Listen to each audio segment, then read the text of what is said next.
बाजेगा बाजेगा संजय ध्वंसी बाजेगा।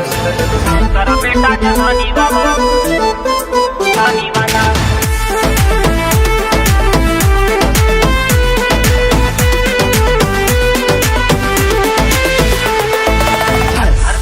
घर में बैठ के हाहा करा, मंत्र सीखा स्वाहा करा, मर्द के खून बदेही में गर तो मर्द के तरिया ही राह करा। मर्द के तरीका की राह कर। घर में बैठ के हाहा करा, मंत्र सीखा स्वाहा करा, मर्द के खून बदेही में गर तो मर्द के तरिया ही राह करा। खून में उबाल रखा जिगरा न रखा गुलामी वाला, मर्द मर्द के जैसे रहा ना काम करा बेटा जनानी वाला।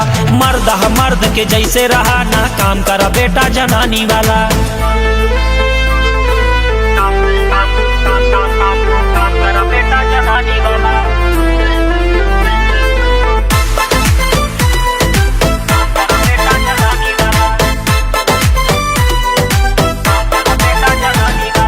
आंधी न बाटे या हल्की बयार, शेर बने अंदर से बाटे सियार, हड्डी फेंका चुप हो जाई है, पाला हुआ बाटे कुकुर हमार।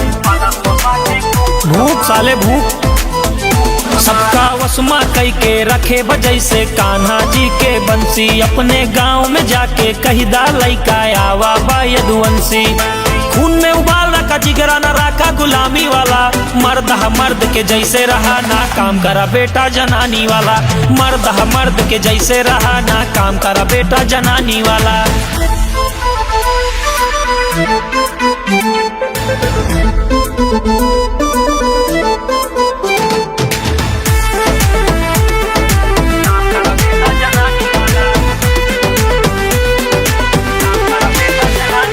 दर दर पे बुराई गाए बाटे, 100 जगह चाट के आए बाटे, खुद का ऐसे शुद्ध बताऊं गंगा में जैसे नहाए बाटे।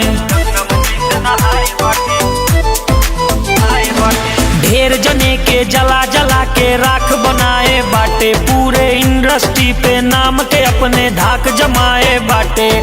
खून में उबाल रखा जिगरा न रखा गुलामी वाला, मर्द मर्द के जैसे रहा ना काम करा बेटा जनानी वाला। मर्द मर्द के जैसे रहा ना काम करा बेटा जनानी वाला।